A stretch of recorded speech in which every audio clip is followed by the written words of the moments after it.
How's it going? We're team one from the Witters competition. My name is Jin. Along with me, the other members of this team are Khalil, Giovanna, Anne-Marie, Sabrina, and Calvin. And together we're going to come up with the Hearth Theater. So a quick overview of what the Hearth Theater is. Our goal was to create a multi-purpose community and cultural hearth open to all. How do we do this? It was through the reimagination of the existing footprints of the site. So focus on the existing proportions of the decommissioned fire station, but also considering the different demographics and their respective footprints along the site.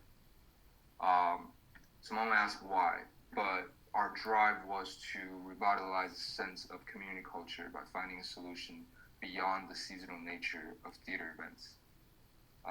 So quickly, just an overview of our program list. We have the main black box theater, which holds about 200 people at its full capacity. We have an outdoor amphitheater on the second floor, which holds about 75 people. We also have a bar in conjunction to the theater entrance, which holds about 50 people for outdoor seating. We also have an inhabitable corner at the intersection of South Main Street and Southeast 4th Place. In addition, though, we also have one conference room, 5 small offices and classrooms, 2 storage areas individually serving the theater spaces and the bar area. We also have bathrooms spanning both floors, as well as separate parking area for cars and scooters.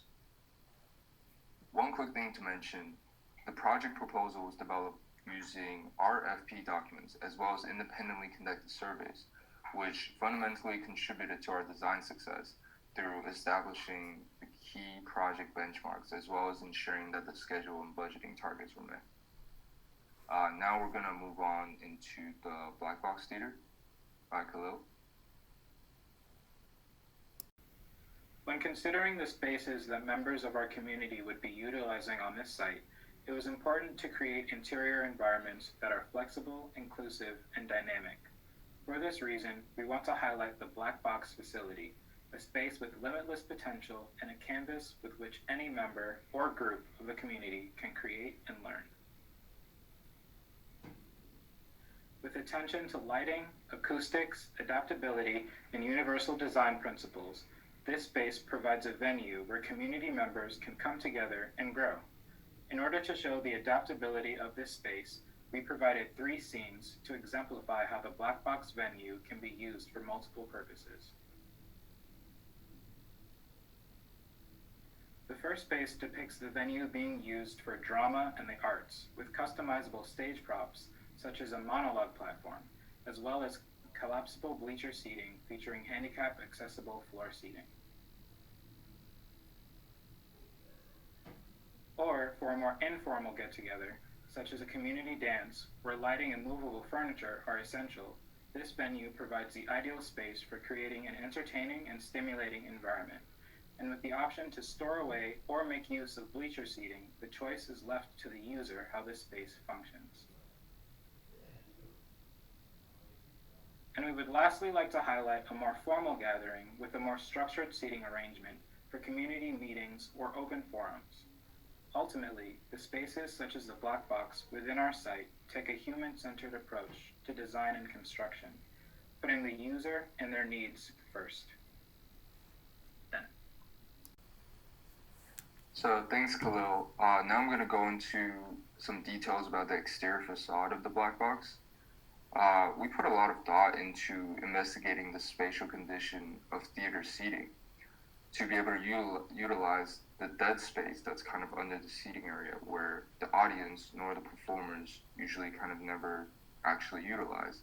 So we're able to use this kind of spatial condition as a neutral area that is occupiable from the outside of the building instead of just keeping it as a dead space for the theater only. And this allowed us to explore kind of the occupiable conditions of different facades also on the other side of this complex. So here on mural, I have a view of the corner of Main Street and Southeast 4th.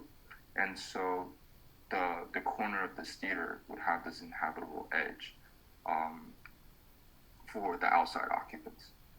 So now I'm going to move on to talk about how we explore the same condition for the outdoor amphitheater. So looking at this elevation of our design concept, the outdoor amphitheater would be over here. And it uses the same idea of a borrowed edge to be situated on the second floor of the building.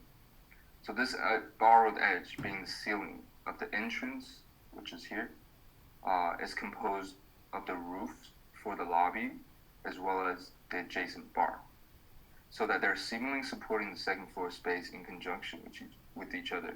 But meanwhile, the actual support of the structure will be embedded between the two envelopes of the floor and seem to be only utilized as elements for the first floor spaces.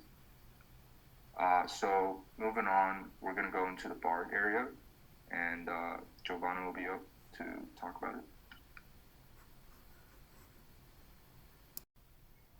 Our main driver in the design process were the interests of the local community. And we conducted interviews with firefighters and people that generally use this area. There was a need for an entertainment area, such as a bar, that we decided to use as kind of like a focal point for in our design that informed the rest of our site plan. And the bar is highlighted in green in this image. After passing the bar, you enter to the in the building, and you encounter a reception area, the entrance to the black box, a freight elevator and a passenger elevator for accessibility, family restrooms and regular restrooms, and a storage. You would then go up to the second floor of the main building, and the black box that has 2 levels is accessible on the second floor as well. And the 2 other exits leads to the outdoor theater and the second south building. We use our conversations with the firefighters to inform ourselves on what kind of needs the community expresses in this area, and they were keen on having classroom spaces that they could use for their trainings, and an outdoor area that they could use, for example, for trainings with the fire truck and such. In here you can see the office spaces on the second floor, so that's once you go up to the second floor and leading to this building, you encounter office spaces, restrooms, and you may head down to the first floor where the classrooms are located, as well as storage, a restroom, and a shower. We also included 4 accessibility parking spots. The parking fits 16 cars in total, and we included 33 spots for scooters and bikes. That's it. Allowing nature and urbanism to coexist within each other, enhancing what we know as the built environment. Taking the cultural diversity and nature diversity and meshing it with social diversity, building the transect between these elements to balance the built environment into zoning practices, by allowing more opportunities to expand on cultural initiatives and follow through with immersive symbolic design, through community engagement. Based on our research, we established community engagement benchmarking as 2 priorities that we wanted to bring to the project. We started by interviewing the indigent community, St. Francis, and the firefighters, and we used this to provide the design ideas to incorporate the community. Seeing performances isn't something that children at St. Francis get to do often, so this could really be eye-opening for them and give them a little bit of light that they need. St. Francis is also very grateful to have the firefighters only a block away. The firefighters expressed interest in enhancing their fire training facility. Our new renovation of the old fire station would allow the dry space for training in the classroom and a proper space for a fire truck to have the ability to pull up so the fire rescue team can practice their drills, giving the fire trucks room to come in and be a part of a live demonstration, which provides the space to practice and driving the pump. To teach fire rescue teams how to manage the scene, having a multi-use classroom with movable walls can allow firefighters to complete the fire series training sessions for officer training 1, 2, and 3. The city requires that all firefighters complete these every 3 years. And with new training facility with the multi-use classrooms, the fire department can open up training for all stations in the city of Gainesville. Our main sustainable efforts and methods were community engagement, building retrofitting, and public transportation and walkability, and leading to the conclusion of LEAD. After evaluating in helioscope, the amount of money we would spend would not provide the return of investment for a long time. So we decided to not include solar in our design. However, we did find building retrofitting very beneficial with better building insulation, energy efficient glazing, energy efficient lighting, effective heating pumps. The building's focus can shift into an active design to improve the current building's shape and form. The team decided that U.S. Green Building Council LEED certification was the best way to document the ethical construction and operation of the Hearth Center. This plan is step-by-step procedure that the Hearth Center Theater would follow in order to achieve LEED Gold certification.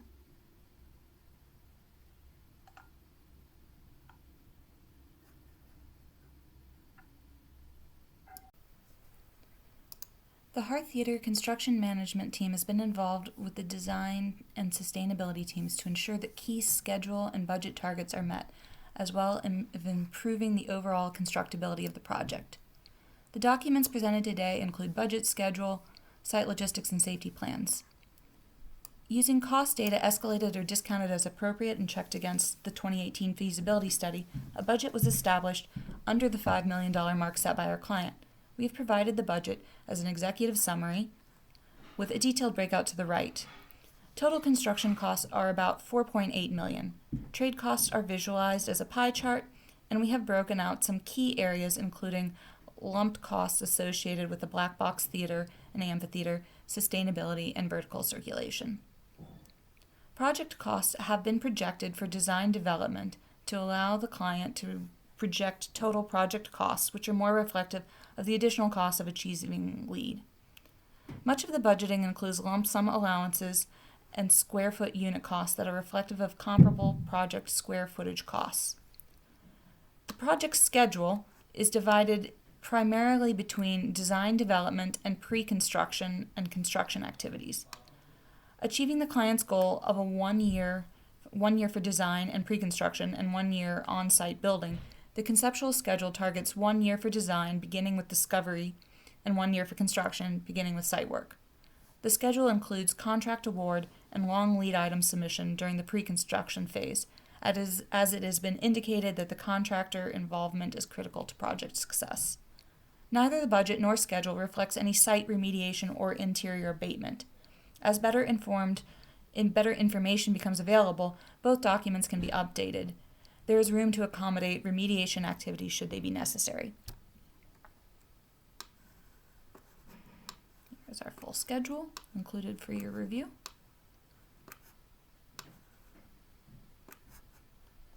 Our site logistics plan provides for the safe management of construction activities and includes site fencing, protection for neighboring properties, and restricted access to equipment and materials for the safety of the community. Temporary facilities are also included. Finally, the safety plan was developed to document required safety practices. They're benchmarked against Florida Building Code, and you can see how they are implemented throughout the site. Thank you for your time. After you've had the chance to look through our documents on Miro, we're happy to answer any questions.